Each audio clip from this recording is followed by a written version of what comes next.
Welcome to divine me. இது வரைக்கும் சேனலை சப்ஸ்கிரைப் பண்ண எல்லாருக்குமே ரொம்ப ரொம்ப தேங்க்ஸ். தொடர்ந்து இதே மாதிரி சப்போர்ட் கொடுங்க. எல்லோரும் எப்படி இருக்கீங்க? நான் ரொம்ப நல்லா இருக்கேன். இந்த வீடியோவில் நான் சிவராத்திரி அன்னைக்கு காலையில் பூஜை பண்ணியிருந்தேன். அந்த கிளிப்பிங்ஸையும் அதுக்கப்புறம் ஈவினிங் கோவிலுக்கு போனதையும் நான் ஆட் பண்ணியிருக்கேன். வீடியோவை ஸ்கிப் பண்ணாமல் ஃபுல்லாக பாருங்கள். காலையில் ஒரு 4 o'clock போலேயே நான் எழுந்துட்டேன். அதாவது 4:20க்கு தான் வெளியில் வர மாதிரி இருந்துச்சு. ஒரு 20 minutes அப்படி கொஞ்ச நேரம் படுத்துட்டு இருந்தேன். அதுக்கப்புறமா வெளியில் ஃபுல்லாக எல்லா இடமும் க்ளீன் பண்ணிட்டேன். ஃபஸ்ட்டு படிக்கட்டிலேருந்து வரண்டா எல்லாமே அப்படியே பெருக்கிட்டு அதுக்கப்புறமா நல்லா தண்ணி ஊற்றிட்டு கழுவிட்டு அடுத்து கோலம் போட ஸ்டார்ட் பண்ணிட்டேன். நாம் இந்த மாதிரி ரெகுலராக பண்ணிகிட்டு இருக்கும்போது அது பெருசாக தெரியவே தெரியாது.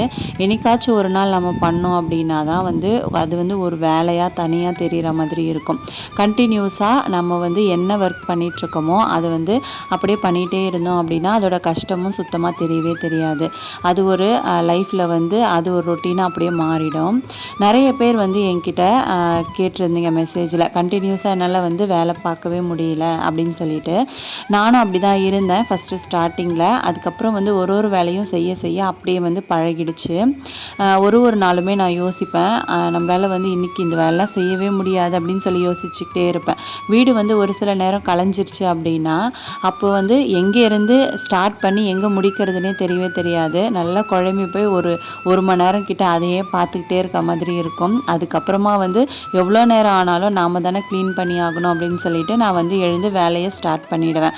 ஆனால் ஸ்டார்ட் பண்ணிட்டேன் அப்படின்னா கரெக்டாக ஒரு 1 hourல க்ளீனிங் ஃபுல்லாகவே முடிச்சு வச்சுருவேன். அதாவது பாத்திரம் கழுவுறது, கவுண்டர் டாப் க்ளீனிங், அதுக்கப்புறமா வீட்டில் ஹாலில் குட்டீஸ் டாய்ஸ் எல்லாமே பரப்பி வச்சுருப்பாங்க, அதுக்கப்புறமா புக்ஸ் எல்லாமே நீட் பண்ணி வச்சுருவேன். நான் டெய்லி ரொட்டீன் ஒரு வீடியோ ஷேர் பண்ணியிருந்தேன், அதாவது ஷார்ட்ஸில். அப்போ பார்த்தீங்கன்னா தண்ணி ஏன் எல்லோ கலரில் இருக்குது அப்படின்னு சொல்லி கேட்டிருந்தீங்க.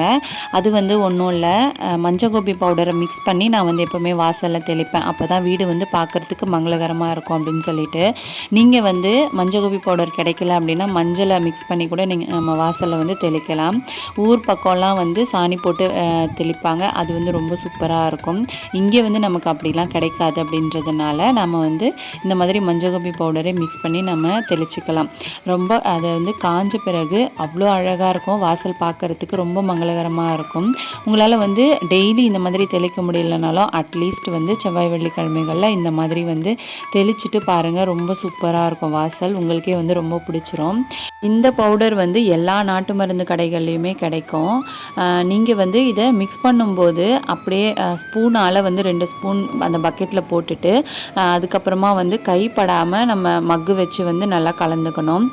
கையில் பட்டுச்சு அப்படின்னா அது நல்லா எல்லோ கலரில் ஒட்டிக்கும். அதுக்கப்புறம் நம்ம எந்த வேலையும் செய்ய முடியாது. அதாவது சாப்பாடு வேலைலாம் செஞ்சோம் அப்படின்னா அந்த சாப்பாட்லேயும் இந்த எல்லோ கலர் அப்படியே ஒட்டிக்கும். அது அவ்வளோ நல்லதில்லை. அதே மாதிரி குழந்தைங்க கிட்ட இருந்தும் நம்ம கண்டிப்பாக தள்ளி வைக்கணும், அவங்க கண்ணில் படாத அளவுக்கு. இது வரைக்கும் நீங்கள் இந்த மாதிரி வாசல் தெளிச்சதில்லை அப்படின்னா கண்டிப்பாக ஒரு தடவை ட்ரை பண்ணி பாருங்கள். ஒரு வழியாக கோலம் போட்டு முடிச்சாச்சு. கோலம் எப்படி இருக்குன்னு சொல்லி மறக்காமல் கமெண்ட் செக்ஷனில் கமெண்ட் பண்ணிக்கோங்க.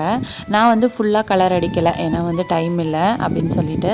அதனால் பார்டர் மாதிரி கொடுத்துக்கலாம் அப்படின்னு சொல்லிட்டு கொடுத்துட்டேன் ஒரே கலரில். இந்த டிசைன் தான் போடணும் அப்படின்னு சொல்லிட்டு நான் வரலை, ஏதோ ஒரு புள்ளி வச்சேன், அப்படியே அது ஒரு டிசைனாக கன்வெர்ட் ஆகிடுச்சு, அவ்வளோதான். அதுக்கப்புறமா உள்ளே வேலைகள் நிறைய இருக்குது அப்படின்னு சொல்லிட்டு வெளியில் இந்த மாதிரி சிம்பிளாகவே போட்டுட்டு அப்படியே உள்ளே வேலை பார்க்குறதுக்காக கிளம்பியாச்சு. இப்போ பார்த்தீங்கன்னா வாசலில் உருளி மாற்றதுலேருந்து எல்லா வேலையுமே கம்ப்ளீட்டாக முடிஞ்சிருச்சு. அடுத்து பூஜை ரூமுக்கு வந்தாச்சு. பூஜை ரூமில் காஞ்ச பூ அப்படியே இருந்துச்சு, அதை ஃபஸ்ட்டு ரிமூவ் பண்ணிவிட்டு அதுக்கப்புறமா ஃப்ரெஷ்ஷாக பூ எல்லா சுவாமி படங்களுக்கும் வச்சாச்சு. கொஞ்சம் நிறைய பூ சிவன் படத்துக்கு வச்சுருந்தேன், ஏன்னா அவருக்கு தானே உகந்த நாள் இன்னைக்கு அப்படின்னு சொல்லிட்டு. அவரோட ஃபோட்டோ பார்த்தீங்க அப்படின்னா தனியாக வச்சிடல, தனியாக மோஸ்ட்டாக யார் வீட்லேயும் வச்சுருக்க மாட்டாங்க. நிறைய பேர் சிவலிங்கம் வேணால் வச்சுருப்பாங்க, நான் அது வச்சிடல. அதனால் குடும்பத்தோடு இருக்கிற மாதிரி தான் ஒரு ஃபோட்டோ நான் வச்சுருக்கேன். அந்த ஃபோட்டோவுக்கு தான் நல்லா அலங்காரம் பண்ணியிருந்தேன். நல்லா தொடச்சிட்டு கீழே எடுத்து வச்சு தனியாக பூஜை பண்ணணும் அப்படின்னு தான் யோசிச்சுட்டு இருந்தேன். பட் மொத்தமாகவே சேர்த்து பண்ணுவோம் அப்படின்னு சொல்லிட்டு தான் அந்த மாதிரி பண்ணேன். தனியாக வச்சு பண்ணும்போது எனக்கு அவ்வளோ சாட்டிஸ்ஃபைடாக இல்லை, ஏன்னா மொத்தமாக அப்படியே பூஜை பூஜை ரூம் செட்டப் எப்படி இருக்கோ அதே மாதிரி வச்சு நான் வந்து விளக்கேற்றும் போது தான் எனக்கு ஃபுல்லாக வந்து திருப்தியாக இருக்க மாதிரி இருக்குது.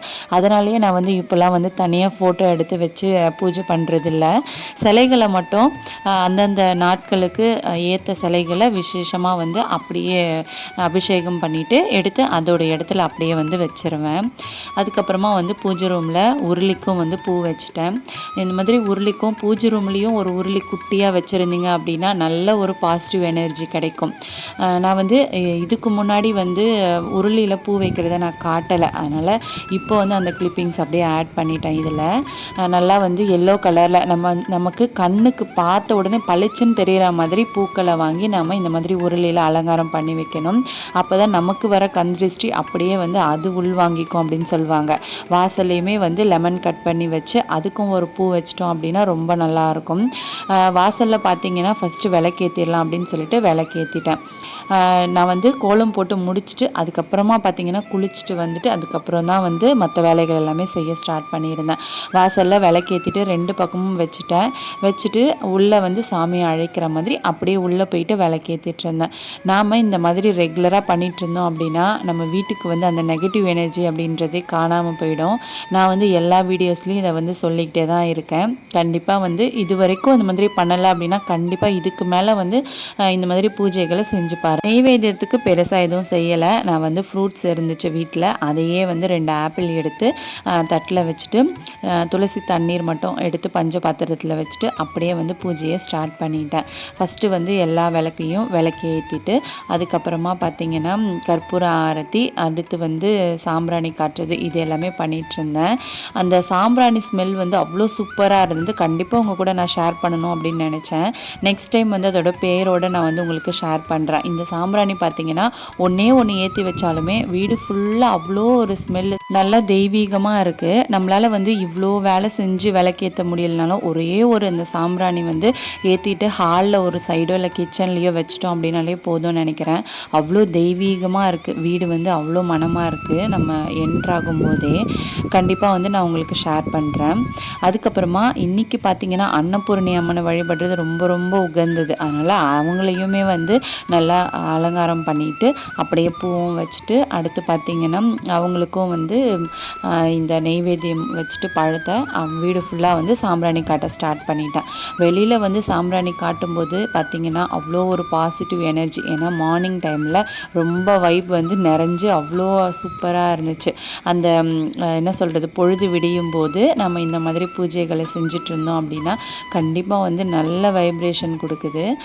நான் வந்து இந்த நெல்மணி தோரணம் பார்த்திங்கன்னா எடுத்து எரிக்கணும். ஏன்னா வந்து ரொம்ப தளர்ந்து போயிடுச்சுல, அதை வந்து எரிச்சிட்டோம் அப்படின்னா கந்திருஷ்டி வந்து அதில் விலகிடும் அப்படின்னு சொல்லுவாங்க. அதுக்கப்புறமா நம்ம புதுசாக ஒன்று வாங்கிட்டு மாட்டிட்டோம் அப்படின்னா ரொம்ப சூப்பராக இருக்கும். அடுத்து கொஞ்ச நாள் கழித்து இல்லை 1 இயர் கழிச்சோ வந்து நம்ம அப்படியே அதை திருப்பி எரிச்சிட்டோம் அப்படின்னா சூப்பராக இருக்கும். நான் சொல்லியிருந்தேன்ல, நல்லா காஞ்ச பிறகு பார்த்திங்கன்னா வாசல் பார்க்குறதுக்கு மங்களகரமாக இருக்கணும். அவ்வளோ அழகாக இருக்குது பாருங்கள். நான் வந்து கொஞ்ச நேரம் அந்த வெளியில் வந்து பார்த்துக்கிட்டே இருந்தேன். அதுக்கப்புறமா வந்து மற்ற வேலைகளை ஸ்டார்ட் பண்ணிட்டேன். ஏன்னா ஸ்கூல் இருந்துச்சு அன்றைக்கி. கிச்சன்லேயுமே வந்து அன்னபூர்ணி அம்மனுக்கும் நல்லா வந்து இந்த சாம்பிராணி வந்து காட்டிட்டேன். இதோட வந்து காலையில் கிளிப்பிங்ஸ் அப்படியே ஓவர் ஆகிடுச்சு. அதுக்கப்புறமா வந்து ஈவினிங் கோவிலுக்கு போனதை தான் நான் வந்து எடுத்திருந்தேன். ஈவினிங் வந்து குட்டீஸ் எல்லாம் கூட்டிகிட்டு வந்த பிறகு நல்லா இருட்டிடுச்சு. ஒரு 7 o'clock கிட்ட இருக்கும். அந்த டைமில் தான் நான் வந்து கோவிலுக்கு போயிருந்தேன். பார்த்திங்கன்னா வீடு பக்கத்துலேயே வந்து இந்த கோவில் இருக்குது, சிவன் கோயில். ரொம்ப சூப்பராக இருக்கும்.